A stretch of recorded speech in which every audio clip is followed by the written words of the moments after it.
Welcome into the next chapter of our preseason preview series.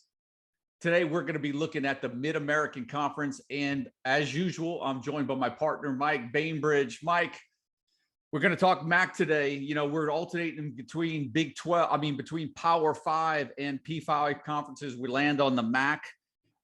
There's not a ton of change in the MAC, but there's also a lot of position battles that we're going into this year. So we'll probably spend a little bit more time than what I think we initially thought we would on the MAC. Is anything really standing out at you before we really jump into the team previews, man?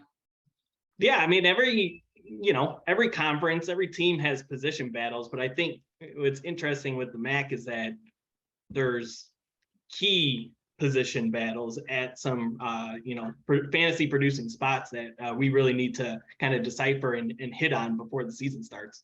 Yeah, let's just start right out of the gate, man. Let's get rolling with this because there's an interesting development over at Akron where Joe Moorhead comes in. He's got a great fantasy history, at least fantasy production with his running backs. You've got Jonzel Norris there, and then all of a sudden now you've got Cam Wiley who's there as well. So there's a little bit of uncertainty there. We'd like to get a little bit of clarity around that running back situation. Because for me, when I look at Akron, that's probably the one position that might tempt me if we can get a solidified, surefire RB1, right? Yeah, I think RB1 is the prime spot that we need to look at with the Moorhead offense. But it's we do all this research, in the spring months and stuff, and then you just kind of take a second, third, fourth look at situations, and you're just like, maybe I need to take a little bit more interest into this particular player or position. And I agree with you. Running back one is, we kind of need to figure that out between Jonzel Norris and Cam Wiley. Lean towards Norris at this juncture. Just, he's a little bit more of a proven commodity. He, quote unquote, broke out as a freshman, had a strong second half to the season. But I am liking DJ Irons a little bit more at quarterback. I think it's well established at this point that a dual threat quarterback can succeed in a Moorhead offense. He looked good at times last year. He scored 46 fantasy points against the FCS team. He led Akron all the way down the field. I believe the opening drive against Ohio State before obviously that turned into a blowout, but he's got the measurables, 6'6", 215 pounds. You look at a quarterback under Moorhead over the last 8 years, they averaged 27 fantasy points per game. And even take last year, right? With Anthony Brown at Oregon, clearly not the greatest quarterback in the world. Not, they needed an upgrade bad there, but he still averaged, I think, around 24, 25 fantasy points per game on the season. And now you get, a dual threat quarterback like that in the MAC, I may have some interest there. And he's not really getting drafted until the 20th, 30th rounds in drafts. So running back and quarterback is where we're looking. Yeah. And I think we should probably establish this point early on here in the show is that when you're looking at and we're considering drafting players from the MAC, sometimes you have to take into consideration that early non-conference schedule where we're going to get into it a little bit. There are some pitfalls for certain teams, and I'll mention that when we get there, right? Where right now, Akron, we've got the spotlight on a few positions, like you mentioned, Irons, that running back one position, and it's going to be the same situation with some programs that we'll talk about coming up. But MAC is also a conference where you're not going to jump too early at some of these or invest too much draft capital in some of these players. And, you may be able to kind of wait and see how things unfold over the first couple of weeks of the season and really just kind of get ahead of the curve on your waiver wire by grabbing some of these players as the year progresses and some of the wrinkles are ironed out, right? Yeah, absolutely. I think, and that speaks to Akron in terms of, if you're in a standard redraft, you're probably not drafting a DJ Irons or a Jonzel Norris, but these are guys in positions under Moorhead that have historically succeeded. So these are the types of players that you want to keep your eye on, keep in the back of your head for the waiver wire once they get out of non-conference I think we could probably say something very similar to the next program that we're going to get into, and that's Bowling Green, right? Where they return approximately like 90% of their offensive production from last year. Now, you and I have probably made this point a couple of times before. That doesn't necessarily mean it's 90% of a good producing team that's coming back, but the chemistry is there, hopefully, for the offense. And again, maybe not investing too much draft capital. You've got Christian Sims, who may be more of on the radar come draft day. And then maybe a player like Terrion Stewart, running back, that maybe becomes a factor as the Falcons get into conference play a little bit. I know for me, preseason, I'm not investing any draft capital in Bowling Green, but much like Akron, there are a couple of positions that we can look at and say, we've got to keep an eye out there. There might be a time in the year where we may be able to make a move on a player or two. Yeah, I like not for redraft purposes, obviously, with Bowling Green, not for any college fantasy purposes, to be honest with you. But you get a spot starter here or there, depending on price in daily in DFS. So, I mean, it might end up being a better like actual team. Record wise on the field versus fantasy output. We're not investing any capital in Matt McDonald, right? I think he doubled actually his fantasy points per game this past year, but it still resulted in 16, 17 points a game.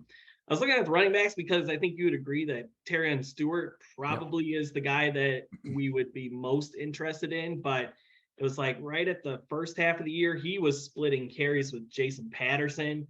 And then once Jason Patterson suffered an injury, then he was splitting time with Nick Mosley. So he was never getting the bulk of the carries. So you're really not too interested there if that same dynamic continues. And then receivers, I mean, I think that's our interest in DFS mostly, is like, hey, you got a guy in Austin Osborne who's getting 8 targets a game like he did last year. Tyrone Broden's a deep threat. I think he had a couple 25-point performances last year. So outside of that, not a ton of interest with Bowling Green, but I think they could be better. I think they can push for bowl eligibility this year.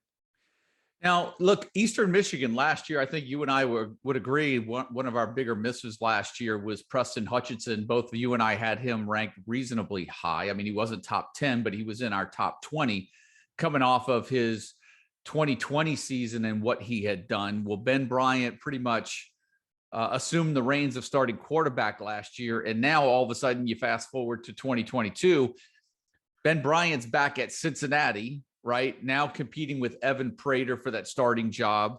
So there's some question marks at quarterback at Eastern Michigan. And let's be honest, Mike, I mean, that's a pretty decent receiving core that Eastern Michigan has between Hassan Beydoun, Tanner Canoe, Dylan Drummond. So there is a nice trio of receivers to throw the ball to. But, you look at what they have at quarterback, and we're likely looking at Taylor Powell, who basically was beat out at Troy for the starting gig last year. So, there's some value a little bit in the backfield at Eastern Michigan. There's some value at receiver, but the quarterback kind of has to come through there, doesn't it? It does. And I think that's why we kind of temper our expectations with the receivers there at Eastern Michigan. Yep. But then, again, just looking back more, it's like Ben Bryant was pretty awful the second half of last season. So, yeah, we have our question marks about Taylor Powell and a guy that was beaten out for the job at Troy last year. But is there really a high pedestal that he has to live up to with, trying to match what Ben Bryant did last year? I don't really think so. And, even before Taylor Powell got benched, he was completing 70% of his passes in I think first 4 games, even like high 60s, 70%, before he eventually got replaced. But I don't think there's a high bar for Taylor Powell to live up to at this point to match Ben Bryant from last year. And then that obviously will get a similar output from those talented receivers that Eastern Michigan has. Yeah, and I think, for me, Hassan Beydoun, I'm not sure, is it Beydoun or Beydoun, but for me, in PPR formats, he's probably the guy that tops my list right now in regards to Eastern Michigan players just being on the draft day radar. How about for yourself? Is there anybody that kind of stands out? Yeah, I mean, I think it's the exact same story with the receivers. So nothing really changes there. Running backs, I have zero interest in. Their offensive line really isn't great, and I think Samson Evans is an extreme regression candidate from the 12 or 13 touchdowns that he rushed for last year. And they're gonna split carries in the backfield, so I really have no interest there. It's all about the receivers for Eastern Michigan. Now, what's interesting about splitting carries in the backfield, let's hop over to Western Michigan, Mike, where I think you and I would both agree this Broncos team has potential to be maybe one of their weakest in the last few years. From a draft standpoint, you've got Corey Crooms back as probably the most proven receiver, right? You've got Sean Tyler and Ladarius Jefferson, which you and I think both agree that they both can be a fantasy factor, but there's a lot of change there at quarterback. They only returned one offensive lineman. So there's some work to be done. So where I would have somebody like Tyler, Jefferson, and Crooms, those would be the top three players off of that roster that I would have at the top of my list. There are still some concerns with the inexperience coming back. It almost, particularly at quarterback too, almost feels like a rebuilding year too. And it feels odd to say that with the potential that Tyler and Jefferson have if they can kind of recalibrate that offensive line and maybe not just go through a rebuild, right? Yeah, I mean, they've been so consistent offensively under Tim Lester, and granted, it's because of really good quarterback play. But I think given Ladarius Jefferson, Sean Tyler, Corey Crooms, I wouldn't consider it a rebuild, but I think offensively, you're bound to take a step back when you're having to replace, Caleb Ellaby at quarterback. The two guys in the mix for the job this year have combined for 6 collegiate passes in their careers. So I think they're just really going to lean on that running game, similar to last year with Ladarius Jefferson, Sean Tyler. Again, it's just going to be a near 50-50 split between the two. I really want to hit on Corey Crooms, though, because the difference this year with last year was kind of a similar situation to Eastern, where 1 week it was this wide receiver, and the next it was this wide receiver. It was similar at Western, right, with Crooms and Jalen Hall and Sky Moore.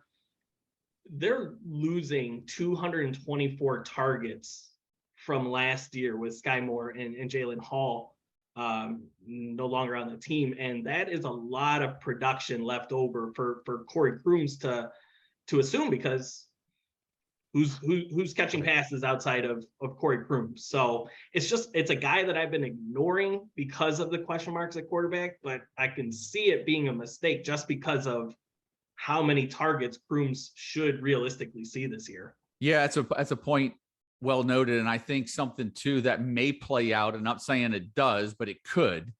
And we see a total shift in possibly fantasy value here. Is, you alluded to it, Tyler and Jefferson, we're probably seeing a 50-50 split, but knowing that they're probably going to lean on that run game pretty heavily. And it's a big if one of those guys goes down, you're all of a sudden looking at a legitimate, probably top 20 fantasy running back on a week-to-week basis, aren't we? Yeah. It's, hope you don't hope for injuries, obviously, but it would end up being like a Lou Nichols situation, right? One guy goes down and the other guy gets 250 carries. But and I just say that because in some of these best ball drafts, if you're probably drafting Sean Tyler, it may be wise to come back in the later rounds and just sort of handcuff the Western Michigan running game. And really, you're going to get solid production probably from both guys all season long, and really super production from one guy if one should happen to go on the shelf for a bit. It's a really good point, I think, because I was looking back, and I think 6 times out of the 12 or 13 games they played, both guys scored double-digit fantasy points. So they can be both productive in the same week. So it's you really should handcuff them if you're drafting them. Now let's go over to Ohio, Mike, where that's a little bit tougher to find some fantasy value right now, right? We've got, and you may have to help me with this, but I think we got like Say Bangura might be his name. You and I have projected at running back 1 right now. You still got O'Shan Allison there. You still got Julian Ross. but we're going to go with Bangura as the running back one. We really like more of his upside. But as far as the Ohio offense goes, there's really not a ton there that we're in love with coming out of spring going into preseason camp. No, I'd say you want the running back typically in this offense. And C.A. Bangura, there's limited sample size here. I think he had one 40-yard touchdown run against Central Michigan last year, but reading a couple pieces, he won the job coming out of spring ball. So that is definitely something to take note of. It didn't just say, oh, he's the favorite. No, he won the job over those veterans in the backfield. So he's a guy that I'm looking towards in the back half of your drafts potentially.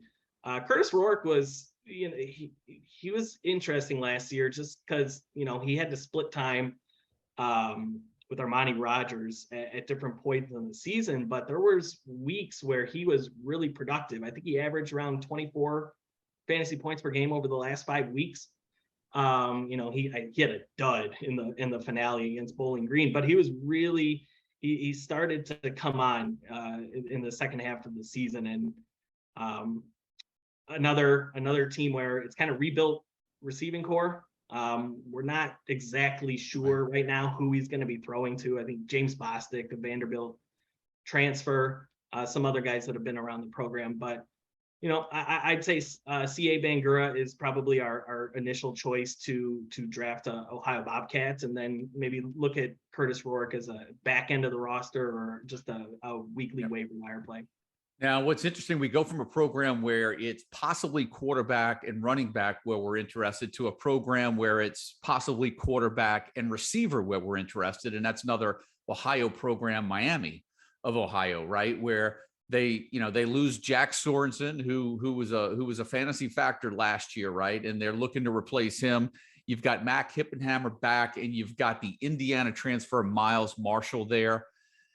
Likely to see, you and I believe, maybe a more running back by committee approach continue there with the Red Hawks. But I think if we can really peg the guy, right now we have Hippenhammer there in that spot to take over a lot of those vacated targets by Jack Sorensen. The question is whether or not, if we've got him pegged right, maybe are we undervalue him this year? I think we kind of have him right where we need to be in the sweet spot, having him projected as Miami's wide receiver one. But really, for me, that's kind of where the interest is at for fantasy going into going into preseason camp, right? Yeah, I think he's safe, like a wide receiver 2, on your roster. If you get him as wide receiver 3, you're golden, I think. But this is a guy, I think we're both right around that wide receiver 20, wide receiver 25 range in our rankings. If he turns out to produce like Jack Sorensen, then you got a top 10 wide receiver on your hands, because you're not going to really regress, I don't think, the passing game with Brett Gabbert at quarterback still. So the passing game should be as good as last year. And what I liked about Jack Sorensen was, you look at the numbers, and he had, I think, 40% of the receiving yards for the entire team each of the last 2 years. So if Mac Hippenhammer turns out to be that bona fide wide receiver 1 for Miami of Ohio, you're looking at a potential top 10 receiver. Yep. Just to close the loop on Miami of Ohio, no interest in the running backs. I think Jalen Bester might start, in his 10th year in college. And then Brett Gabbert's interesting. I think he's just a safe QB3, QB4 on your roster. I mean, he threw 26 touchdowns, 6 interceptions, and he only ended up as QB40. So it's tough to see in this offense where he significantly improves upon those numbers. Now let's switch over to Buffalo, Mike, where, there's some, that running back spot now is all of a sudden under the microscope after Dylan McDuffie transfers to Georgia Tech, right? That created a lot of intrigue for you and I in the spring now, where you've got Ron Cook, who we assume is going to take over most of the work right there, but we cannot dismiss the bigger backs, Mike Washington, Al-Jay Henderson, who both had some good, they both had good spring camps. I think Cook was a little dinged up I know you have some interesting tidbits on Cook and why we like him still coming out of spring, but that's not to say that there still aren't some questions or a little bit of uncertainty of how this is going to unfold. And for me, I think this could be a situation that may play out a few games into the season this year, where Ron Cook starts out as the starter, and we'll see how some of those bigger backs get integrated into the system and see if there is more of a workhorse back that emerges. There were some questions for us about this, a lot of conversation. So I know you have some things to share on this in regards to Ron Cook and why we have him ranked sort of their running back one right now coming out of spring. I mean, out of spring. Yeah. It's kind of similar to maybe like a Jairell Brock with Iowa State, right? It's a strong possibility that Ron Cook is going to be the running back one in week one for Buffalo. I know a close friend, Steve Lasan at Athlon, was telling me that the school is promoting Ron Cook as a potential all-conference candidate. So, granted, he's been with the team for multiple years now. So I think it's kind of maybe seniority in that case, but also could be how highly they think of Ron Cook. So it's a situation where he's going to likely start. And then, as you said, once we get a few games into the season, we'll see how he plays. Maybe they side with a Mike Washington or Aljay Henderson, some of the bigger backs on the roster. But, you kind of look back. I did a deeper dive into Shane Montgomery's running backs over the years. Shane Montgomery, the offensive coordinator, and his running back one is not necessarily this 200-pound back every year. Dylan McDuffie, over 200 pounds.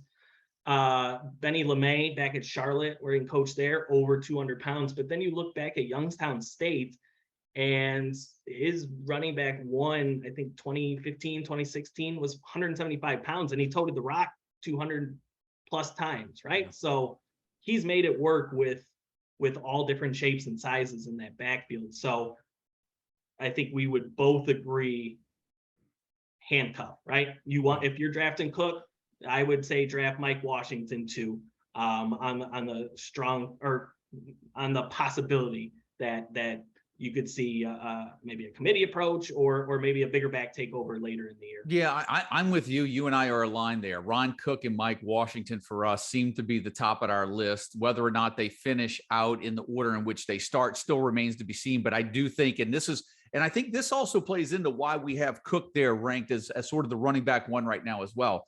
He seems sort of the safer option right now, because whether or not Washington, may come in and establish himself as a bigger back, being more of the workhorse or more of the running back one, there's still going to be a role that Ron Cook's going to be able to play.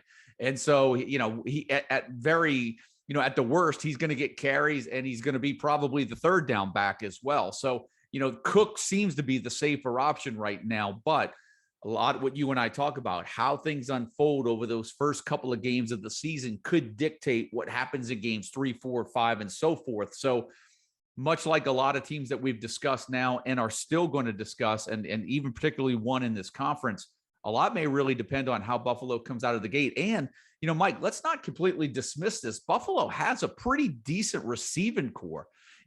I don't think you and I believe that they're just going to abandon the pass game. They do have a decent trio of receivers there. Yeah. I mean, like Booby Curry and, oh boy, now I'm blanking on the other transfer that they brought in, but they have P5 transfers in there now to go along with Kean Williams. And I mean, you could make the argument that's one of the top 2 or 3 wide receiver cores in the MAC conference. Now, who's going to get them the ball? Correct. Who knows? And I don't think either is going to be an upgrade, even over like a Kyle Van Treese. But having that talent at receiver should just upgrade the offense in general. Now, Mike, where we were talking about Western Michigan and talking about that Sean Tyler, Ladarius Jefferson 50-50 split, you and I were both in agreement before the year started, when we were planning out the preseason fantasy draft guide, that we were more likely to see a little bit of regression in Lou Nichols' numbers at Central Michigan with the return of a healthy Kobe Lewis, former 1,000-yard back. It seemed like that was going to be the reality of 2022, and we still like Lou Nichols up until that point, because that is a backfield that has proven that they can produce two backs. And then just what we talked about when we were talking about whether or not a guy gets injured or whether a guy gets transfers or he transfers out of the program. Kobe Lewis then transfers out and goes to Purdue, leaving very little proven depth behind Lou Nichols. As a result, you and I, Lou Nichols, kind of locked into a top 3 running back spot going into the 2022 season. That's pretty much a surefire thing for us. What about some value in the passing game? Dallas Dixon comes back, Daniel Richardson. There was more than just value at running back this year, last year in this offense, right? Yeah, this kind of similar vein to when I was talking about DJ Irons at Akron. You know, some things maybe slipped behind the cracks that I didn't notice the first few times that I, went over rankings and projections. There's some concern over Paul Petrino, the new offensive coordinator there, from getting from Idaho previously. You look at his tight end usage during his time at Idaho, and it's really enticing from a fantasy standpoint. The last 2 years, from a fantasy points per game perspective, his tight end 1 at Idaho would have finished in the top 10 nationally if it was at the FBS level. He's had multiple 2 or 3 40 catch seasons from his tight end during his time at Idaho. So, you lose Khalil Pimpleton. There's targets to be had in this offense, and beyond Dallas Dixon, I think there's some question marks as to who maybe we have leans as the wide receiver 2, wide receiver 3, but who's catching passes there, and Joel Wilson was a guy that I kind of just a solid backup tight end 2 option, but just looking back at the utilization of the position and the vacated targets here, I think Joel Wilson is a guy that you could get as your tight end 2 and possibly outperforming and become your tight end 1. Yeah, that's a good point. And then also remember, just to kind of throw on another name to kind of keep an eye on, Carlos Carrier, who transferred over from Maryland, right? There's a lot coming back there with Demas and Jarrett, and they bring in Copeland from Florida. So he transferred out of the program. You would have to think he'd be a front runner for one of those spots as well. So, but you're right, a lot of vacated targets with Pimpleton and Sullivan moving on. We know the running game's probably going to stay. We're going to get much of the same. The production that remains to be seen. You've got the returning rusher in college football coming back, so we expect him to get his touches. But there could be some value there in the pass game, and like you mentioned, over at the tight end, one of those receivers, certainly some value there. Now, over at Ball State, turnover again at the top receiver is gone there. Carson Steele, we're eyeing as that running back 1 spot. But the uncertainty at Ball State right now is really at quarterback, right? Where, I wouldn't say they lost an all conference type quarterback. But there's still uncertainty now going into the new season at quarterback. I know for me, we looked at Ja'Shawn Jackson at Ball State. We liked what he did last year. I like him. For me, Carson Steele, he kind of fits somewhere in that 25 to 40 range, depending on where you think they're going to lean on him. But I like Steele. I like Jackson. Those are the 2 names I'm eyeing in fantasy drafts. What else are we looking for from Ball State, or what else do you want to add onto those names as well, or the quarterback battle? Yeah, quarterback battle gets my attention strictly because I want him. Whoever wins, I want them to produce.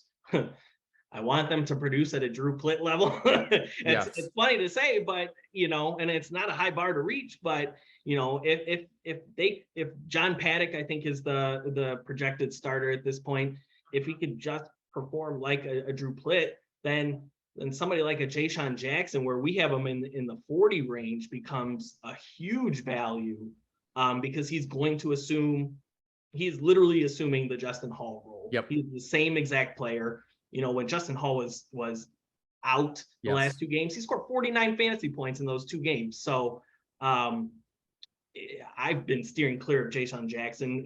Could be to my detriment, but it's just that quarterback battle. I mean, you got a guy that could not beat out Drew Plitt I would have my concerns, obviously. Well, we were lower on Ja'Shawn Jackson at the start of spring because we were worried that Ball State was going to transition more to the dual threat quarterback. But right now, coming out of spring, looks like John Paddock is probably the favorite to win the job. And like you mentioned, Ja'Shawn Jackson, last 2 games of the year last year, he caught at least 9 passes and 100 yards and a touchdown in both of those games. So, you know, if they're going to use him in a very similar fashion in which they use Justin Hall, and they could find the right guy, then there all of a sudden there's some value there in Ja'Shawn Jackson and hopefully Johannes Tyler again. But, you know, whether, you know, we can pick and choose what snippet of last season we want to use too, because Carson Steele wasn't that bad during a stretch run either, right? So there's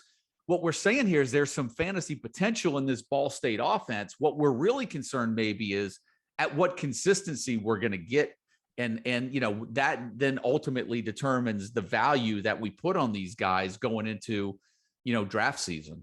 Yeah, I hope they have a freshman that's ready to play because, you know, we talk about these teams that, hey, maybe they'll hopefully add a quarterback in the transfer window. I don't think there's a person that would willingly choose to live in Muncie, Indiana, even if you're the starting quarterback.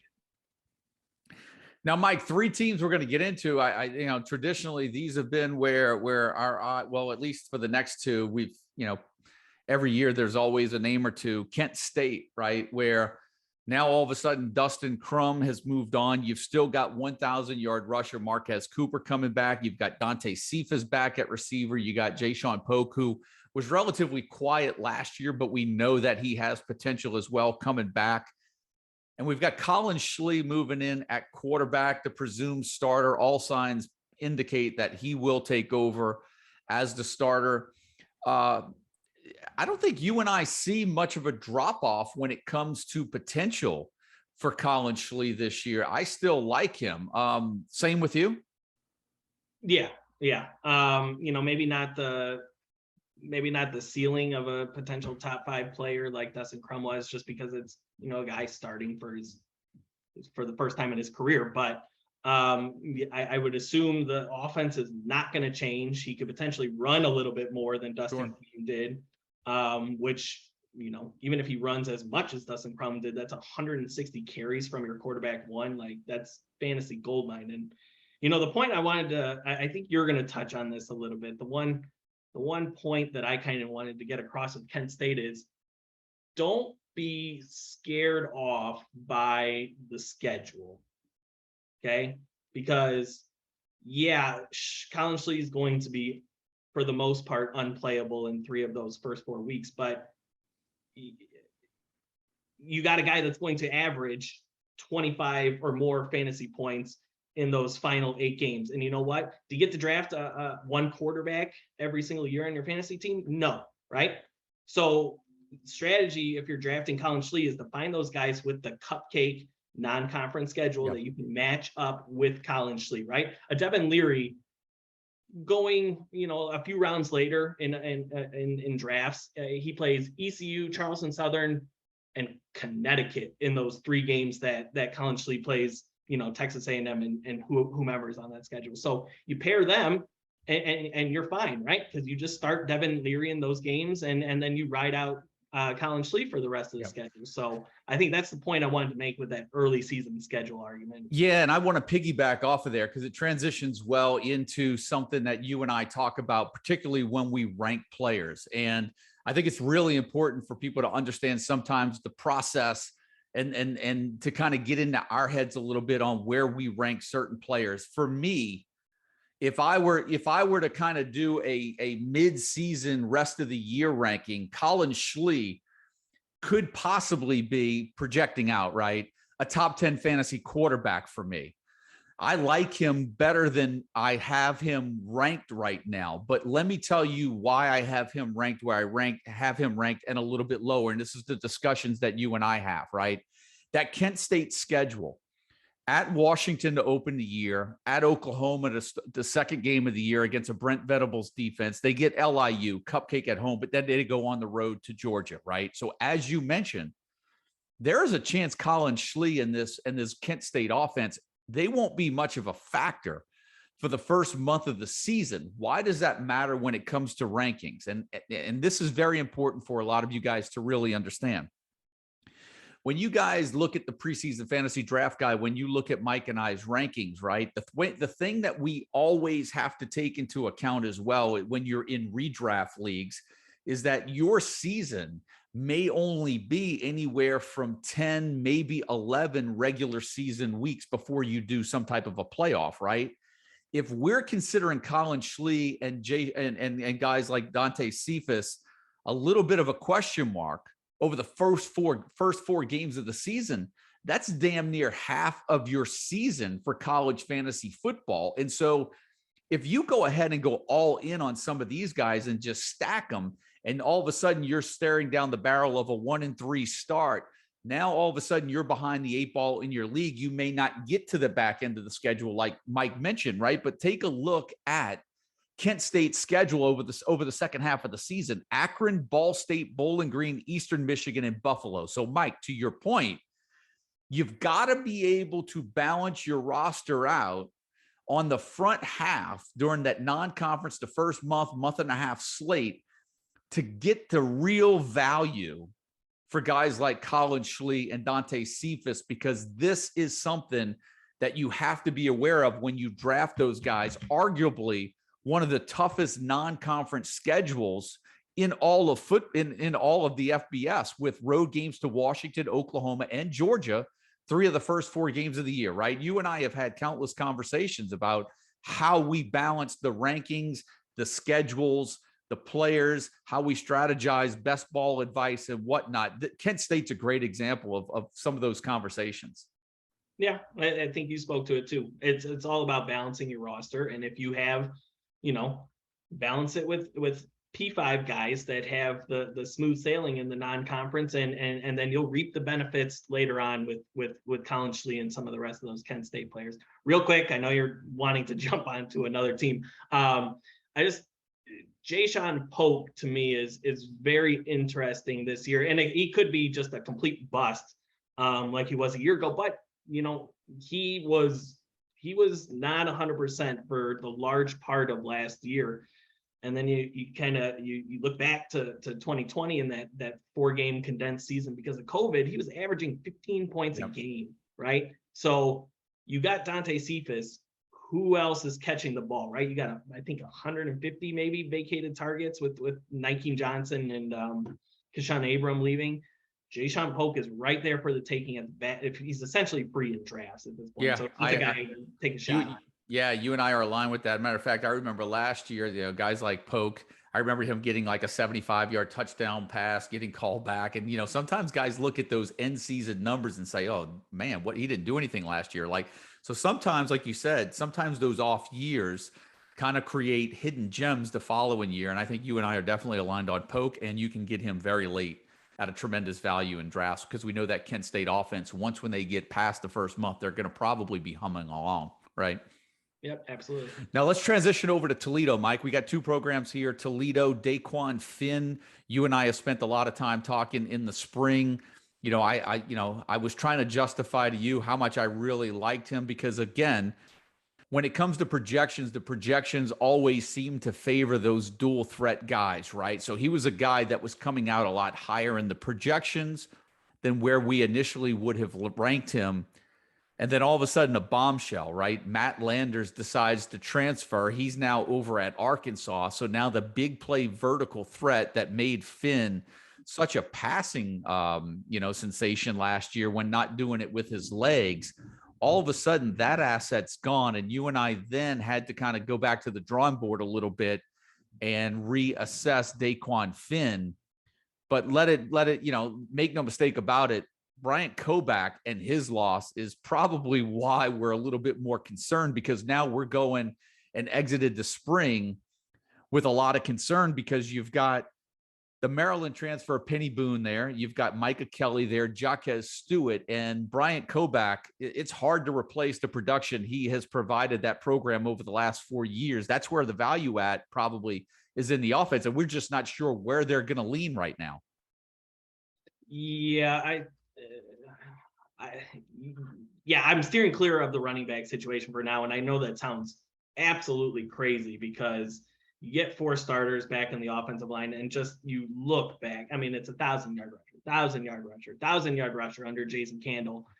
So I know it sounds crazy, but we kind of leaned Penny Boone right at the onset of the spring. Then you kind of see indications that it might be Micah Kelly and Jack Stewart's involved, and then get the spring game and nobody did anything. I think 20 some yards was maybe the highest, total that a running back got there. So maybe somebody turns out to be a fantasy option there. I'm just kind of steering clear for now. And maybe once we get a little bit more clarity, if you want to invest in that backfield, which I think we would agree, it's not unwise to invest in the Toledo backfield as history has shown, but I don't know that they have like the guy this year. Well, this is a situation, Mike, too, where we mentioned best ball situations or best to handcuff. We talk about, before Kobe Lewis transferred out of Central Michigan, putting him with Lou Nichols, putting Ladarius Jefferson with Sean Tyler. This is a situation where it's not wise in best ball drafts to take a Toledo running back, because right now you could have as many as maybe 3 options, right? Whereas the Toledo backfield, I'd be more willing to take a stab on one of those guys in some sort of redraft league that has a waiver wire, right? Because you could kind of maybe draft one. If you miss one, take a chance of getting one on the waiver wire. If you do the best ball approach and handcuff, man, you've got to take at least 2 of those guys, and they're still not 100% guarantee that one of those 2 guys are going to be the starter. So it's almost like, man, you're not going to handcuff best ball leagues with 3 running backs from the same roster. And as you mentioned right now, there's just a little bit cloud of uncertainty around that running back position. The spring game offered nothing. You hit it on the head. It was 20-something yards. No back looked good.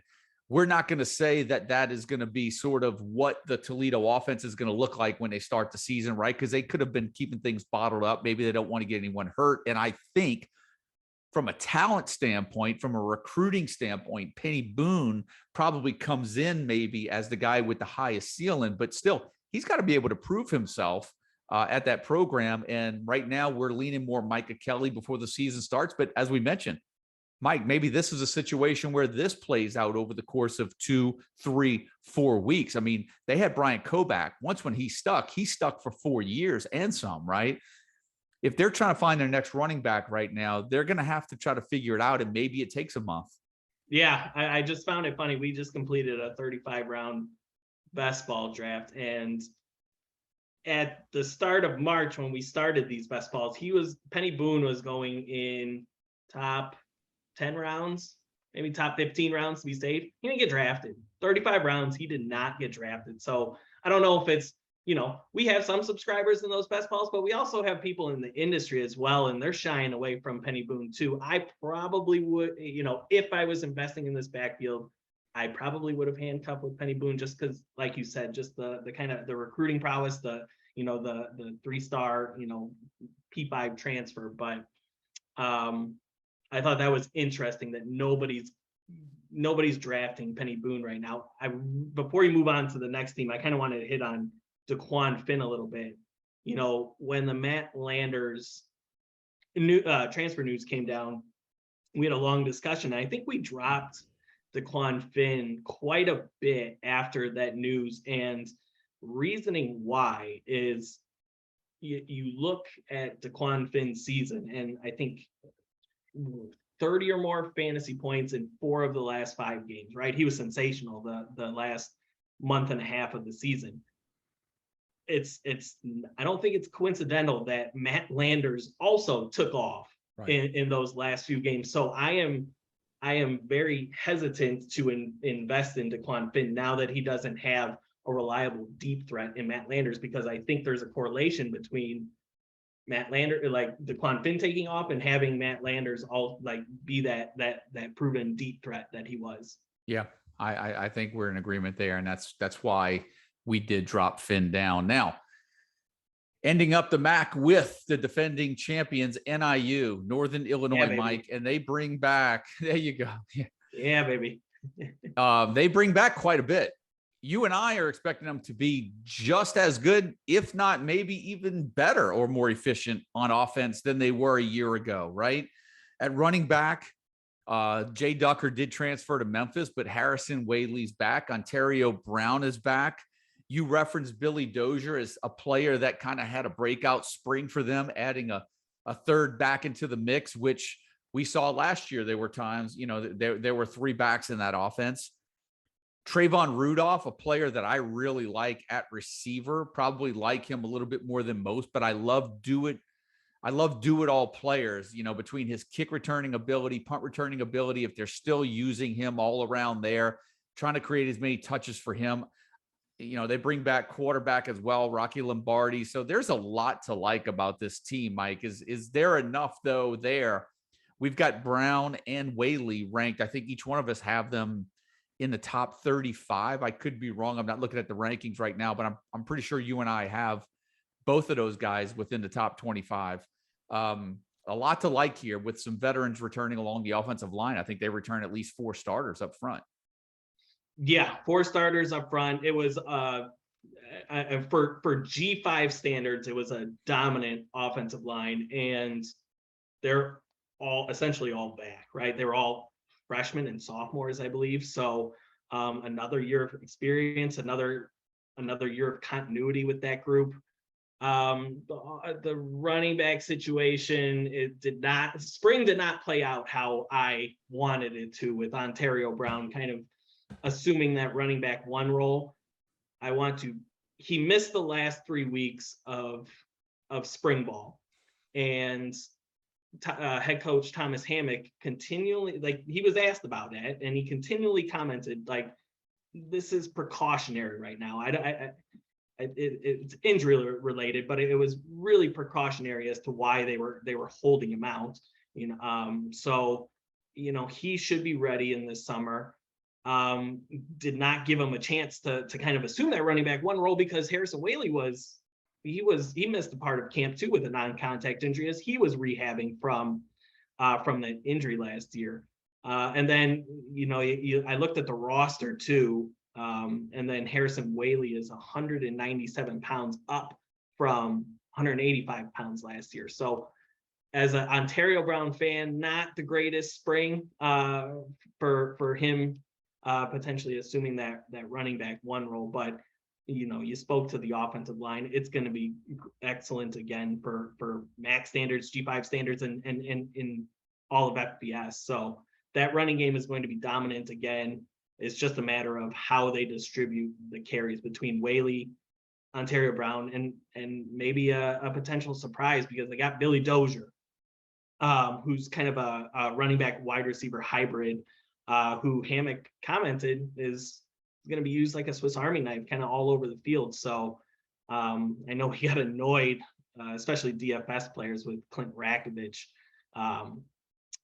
vulturing all those touchdowns last year. Maybe we end up in a similar situation.